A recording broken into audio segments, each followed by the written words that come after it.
Greetings commanders! Now in this video I will show you top 5 tips, and these 5 tips will be about the units. Top 5 units that you can use, and that will actually make a difference for you. It will put you in a straight direction, and of course it will be much easier for you to play, and of course much nicer. Now, what I want to say before I start, well, subscribe to the channel, because this is the way that the channel will grow up, and you will see a lot of videos like this.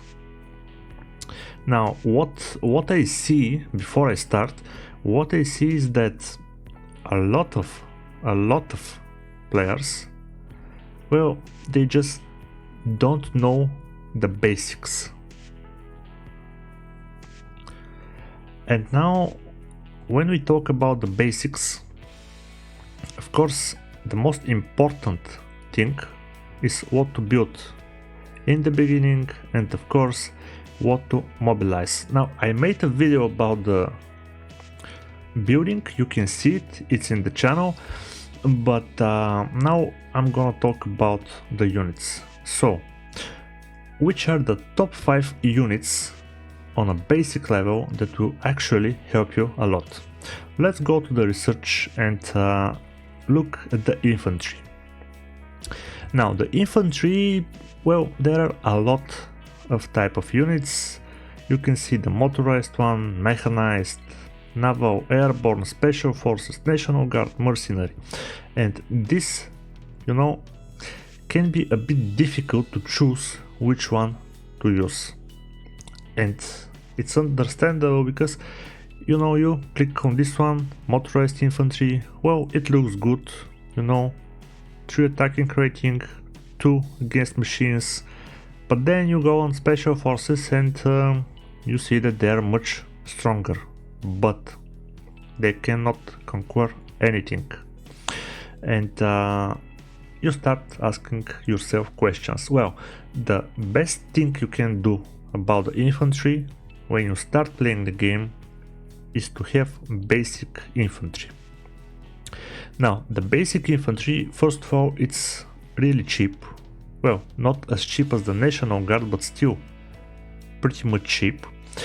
When you go on the later stages of the development, you see something very interesting, and this is that the infantry, the motorized one, has attack range. It can shoot from 20 meters, and this is the only infantry that can do it. The only one. There is no other infantry that can shoot from a distance, and a lot of players use this, and it will be easier for you to actually counter them, so you can shoot back. Now, of course, you will be able to shoot cities from a distance, to conquer them, you know, you can conquer. Let's see the final stage. The final stage, of course, it has a big airlift, can conquer territory, can shoot from a distance. It actually can deploy armament, which is something that is for another episode. But you can see here the stats. Now, it has good stats, reasonable stats on attacking and defense rating. Now, also another thing, it has very good defense bonuses on cities, also in forests. So actually, when you want to defend, and when you are a new player, you will have to defend a lot. Keep that in mind. You have to defend a lot. And they got 25% on defending in cities, suburban and forests. So this is the first unit that you must have. Now, let's go to the second one. Now, the second one that I will suggest you, well, is about the air. Now, here you have a lot of options. First of all, in the fighter section, you have 2 types, fighters and strikers, and the thing is that they got naval types.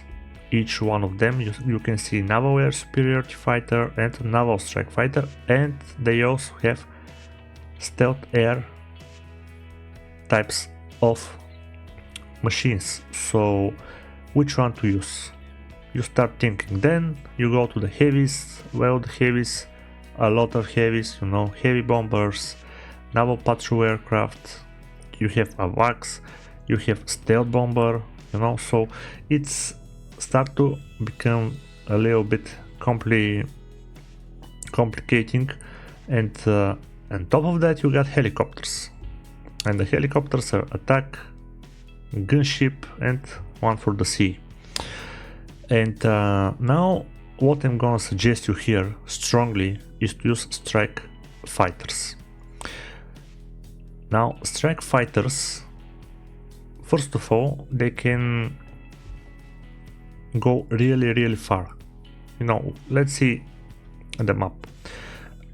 Currently I'm playing with Ethiopia. Let's say that I got troubles here, you know, for example Mozambique, which is active player, decides to go here and attack me.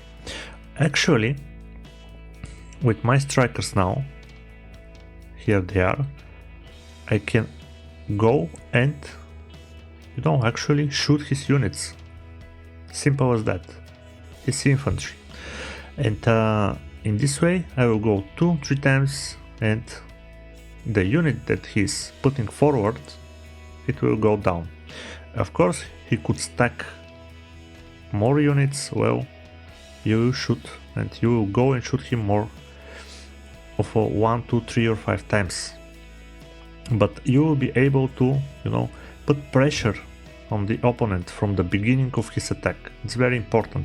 With the helicopters, let me show you something. Now the helicopters, they are great as well, but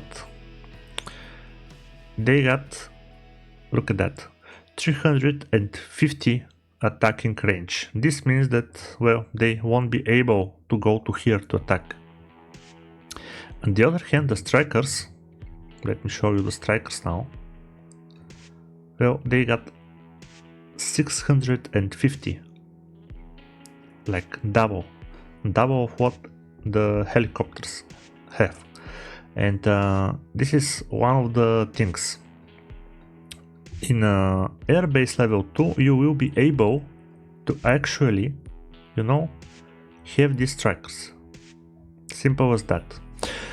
About the heavies, because some of you may look at the heavy bomber, which looks great, it does very good damage, can damage buildings, and it's a great unit, but it's not for starters, and it has extremely big attacking range, enormous I can say, but still it's not for everyone. It's not for the new players, because look at that, it cannot fight against fighters, as the strikers will actually destroy him.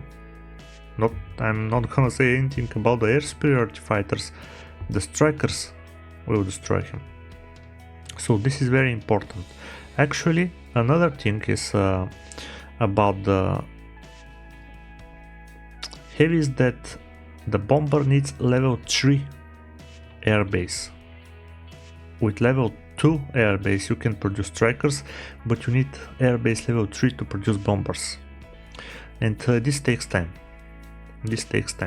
So keep in mind strikers.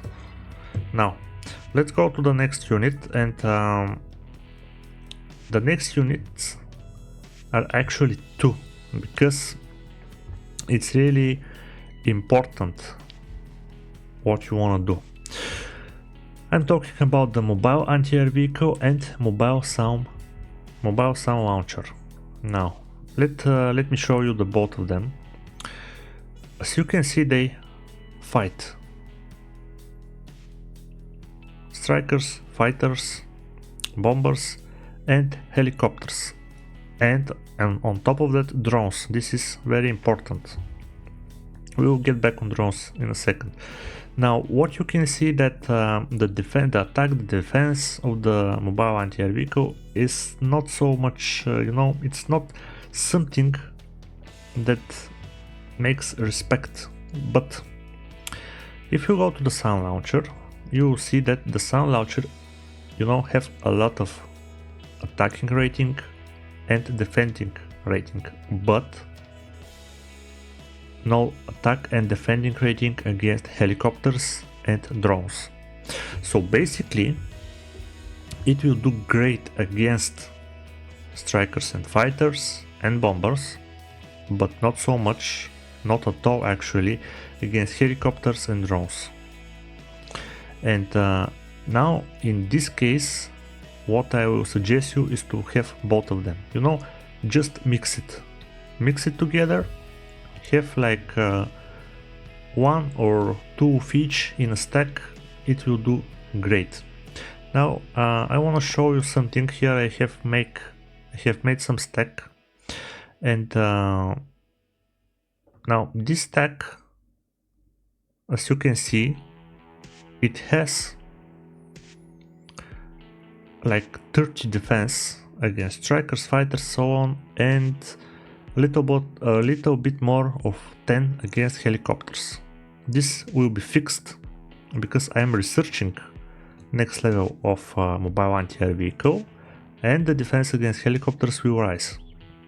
But the thing is that here, I have just one SAM launcher and one mobile anti-air vehicle.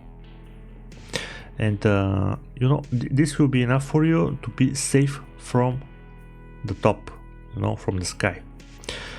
The next one now about ships, because a lot of you probably look at the ships and the ships looks very cool, and they could be very OP. That's true. But in the beginning, use frigates with destroyers in a stack. This will be the best, because the frigates, they have very good, attack and defense rating against strikers, fighters, and so on. And destroyers do very good against ships. And also submarines. That's very important. So just combine them. This will save you a lot of efforts. What to do, how to do, because the cruiser is level 4 naval base unit. It's extremely expensive and you should know how to play it, because against submarines, you see, it's weak. So you should know when to put the cruiser in the deep waters. So don't go with the cruisers right away. Learn the basics and go with destroyers and frigates. Even corvettes is better, because if you have one corvette and your opponent doesn't have any ships, well, you will do great. Now, the last one is something that I think you wouldn't expect so much, but it will save you a lot of energy, a lot of effort, and this is the radar, especially the mobile radar level 3. What the radar does? Well, it actually has a radar range of 200, so you can see, in front of you, behind of you, inside of you, a perimeter of 200 meters, and it will detect the ground units on a low level size, which is very important, fixed wing aircrafts and naval units at high signature size. What does that mean? Now, let me show you something. Let's go to this is basic National Guard, and the basic National Guard has, as you can see, radar signature size low. This means that your radar will actually detect this unit, and this is for all the infantry. This is for the mercenaries. This is for actually for the basic infantry, for everything. If you don't actually make it to level 3, the radar. Let me show you. As you can see, ground units signature size will be high. You won't detect any of the infantry, so make it level 3. In this case, you will be able to have information. You can see how big of a land it actually detects, as you can see here, and as you can see here right away. If anyone start, putting troops on my borders, and here are the two places that are mostly vulnerable, well, I will know. I will send troops to Juba to defend from here, and I will send troops to Baragoy to defend from here, because here you got mountains, and he won't go through the mountains, and here you have mountains as well. Any other thing means that he will be, going from here and so on. Well, basically you have mountains and forests here, you will wait him here as well. But what I wanted to show you is how to stack your armies with cheap units but effective ones. And keep in mind that most of the players are just like you, they are wondering what to build. They're curious, they are experimenting, but build these 5 units and believe me, you have a big success. Now, something that I just wanna give you like a suggestion: when you start playing and when you are wondering what to play, don't go to overkill, don't go for any mode that requires a higher rank, because in this kind of modes, before you got any experience, you will probably get wrecked. In the classic Conflict of Nations, World War 3, now in this scenario, there are a lot of new players, a lot of players just like you who are experience the same, problems, who are learning, so play against them. Here, just let me show you an example for overkill. This is overkill scenario, and the players here, let's go for Germany for example, who is very high in the ranking, actually number 1 right now. He got 73 cities, and this guy is rank 74. Let's see his teammate. Belarus is rank 23, which is for overkill not so high. Let's go to Spain. This is the 3rd member of their coalition, 53. So you see what I'm having in my mind. Let's go to Namibia, 40. And when you are 10 or 11 or 15, they have bigger advantage. You can see Mozambique rank 55. So this is very important. Play against someone who is like you, so you can learn faster. And these players in overkill, they have diplomatic negotiation skills, they have tested everything, so just learn and play the basics in a basic scenario like the World War 3. Now, thank you that you watched that video. If you have liked it, well, subscribe to the channel, leave a like, leave a comment, and if you have questions, just type it below this video. I will answer to you, and just give me some suggestions in which direction you want to see future videos. Do you want to see a scenario for certain country like Ethiopia or Chad or Mali or Afghanistan?